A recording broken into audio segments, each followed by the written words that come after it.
in Vegas now. It has that postseason March feel to it. It's exciting, and our guys feel it. And that's one of the reasons we come down on Tuesday night to kind of get our bearings and just be part of the excitement. I want our guys to feel that. And this tournament might be the most craziest Mountain West tournament we've ever had, with about 8 teams with a chance to win it. I mean, it's nuts, and I think it is one of those tournaments that when you say, all right, if we played this thing 10 times, there'd be 10 different results. It's probably true. So it's just a matter of playing your best ball, getting hot at the right time, and hoping the chips fall your way and making them fall your way. And we're going to play a hungry team, because whoever we play is probably outside looking into the big dance, and so they know they gotta battle to get in it. And we got things we're battling for too. What do you make of the 3 seed? And you have to wait till wait late tomorrow. There'll be 3 teams that have already played 2 games in this tournament before you play 1. I mean, it's a unique spot that you've had some success in, and also not some success. Yeah, at times, it's a hard spot, because I've been in all different seeds in this tournament, and there's an advantage to playing the first day. It's an advantage you don't want, because for the long run, but when you come and you get the tournament jitters out, you get going on this floor, and it's a different feel. And once you play a game, you kind of get that out, and then you're just balling. And so your first game, there's some of that, and we've came out and played great in the first game too. I mean, I think it was it last year that we had 52 points at halftime against UNLV, and played maybe one of the best offensive halves we'd played of the year. And so it's just a matter of putting it all together right now for this tournament.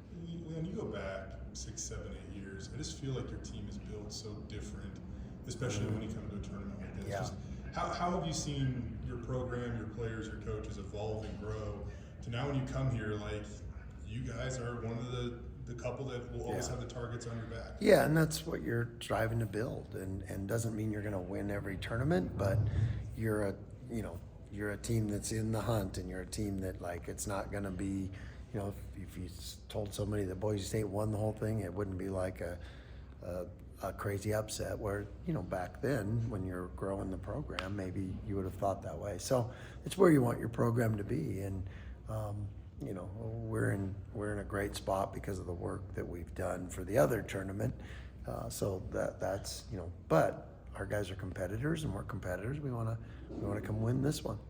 You mentioned being in that spot. You've come down here before where you have to avoid this bad loss in the first game, or you're on the bubble, or that. I mean, and it's just some of these years have just been weird feelings coming in here where you had to win a game or 2. I know you obviously want to win the tournament. You want to win 3 games. Not to say you don't care about this tournament, but do you go in with any, just looser feeling, or not as much worry or care, like knowing you're already good for the tournament? Yeah, I mean, it keeps your focus on what it should be, and that's just the competition and the game that we play tomorrow. And when all that other outside noise, it can add pressure and stress and different factors to different guys. It affects people different ways. And when you're squeezing it too hard, to like, oh, we want this so bad, I don't think that's healthy.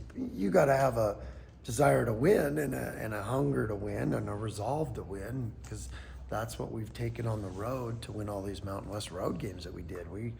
We're not going to get beat, and you have to. If you don't come into this tournament with that resolve, you don't have a chance. Do you think improving do you feel like you want to win the tournament, but also a couple wins could maybe dramatically improve your standing next week? Or? Yeah, you never know. You know what I mean? You think that should be the case, and is the case, but you just never know. I mean, a couple years ago when we did win this tournament, I would have thought that would have moved us up more than it did. But who knows where we were before? Sure.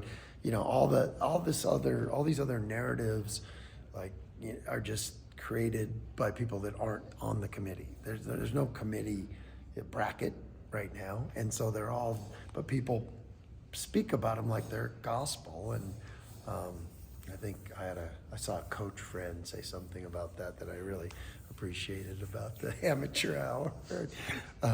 But there's a lot of people predicting things, and some of them are really probably pretty accurate. but some of them are having no accuracy to them, and so you don't know what goes on or where teams really stand, and so you just focus, focus on what we can control, and how good we play is all we can control. Tyson Degenhart, first teamer by the coaches and by the media. What does that mean for him in your program, and how much will he mean to your program, specifically these next 3 days? Yeah, but I mean, Tyson, and not just the way we always approach it, and those postseason awards, and no matter what award it is, it's a reflection on our team and our program. I mean, Tyson doesn't get that award, Omar doesn't get his, Max, Buzo, all the ones that got anything, and they don't get those if our team isn't our team, and it's a reflection of our program anytime you get awards like that, and that's just the way we approach it. That's the way, Tyson's got so much humility that, but they also are deserving of it, and they've done some great things, all of them, and I think, my biased opinion, we were undervalued. With you look at these tournaments, and the time to turn around is so condensed. There's only so much prep you can do for your opponent, so a lot of it is what you do well, right? Right.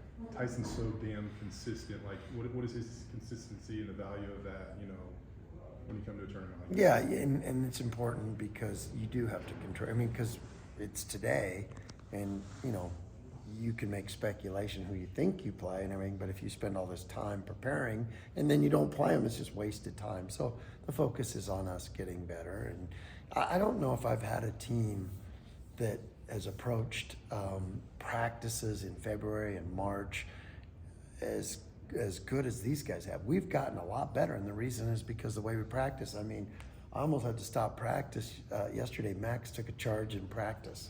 I'm like, I've never seen that before, right? Because I really don't want many charges in practice. I cringe every time there's contact and all that kind of thing. But these guys do. We compete our tails off in March. I mean, we had a great approach yesterday and got after, and they wanted to keep doing more. I'm like, no, that's enough. I've seen enough. We were making progress. And so that's a big part of why this team keeps getting better. And, there's very, very, very few teams that are doing that still in March. I mean, you get to February and a lot of teams aren't doing that. To be able to say these guys are doing it in March is amazing.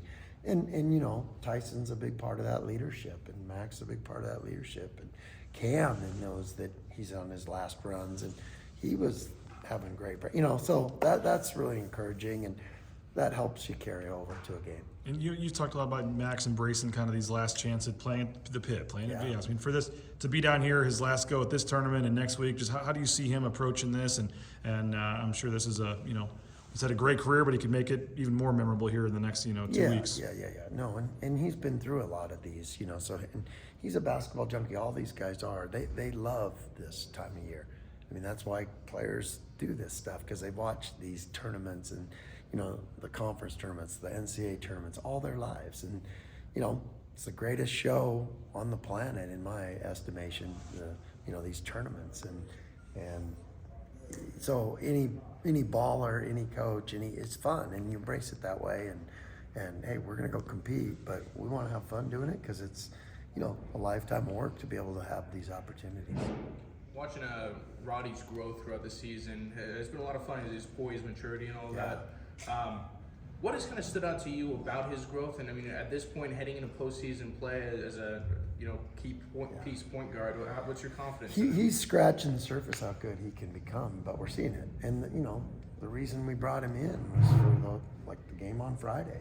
He's an athletic guy that can get to the rim on anybody, and his decision making is growing daily, and that's what you have to be, is to be a quarterback / point guard, and that's what you're seeing him.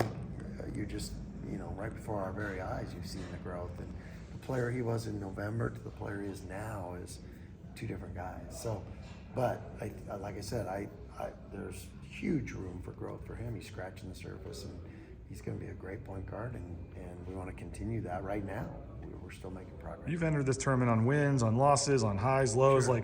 I know you had the Nevada game, but overall it seems like this team is, ascending still. I mean, do you feel as good going into this tournament as maybe you have in a while? Or I don't know. It's just some of it's matchups too. Different teams match up differently and then sometimes it's just who plays great that day, and I think with the way the Mountain West is, I think that's what it really amounts to. Who in all these games, all these, especially these second round games, when you see all these teams that are hungry and they all want wins, they're all in the same position a lot of them as far as what they're playing for, and it's just going to come down to whoever can really, really play good.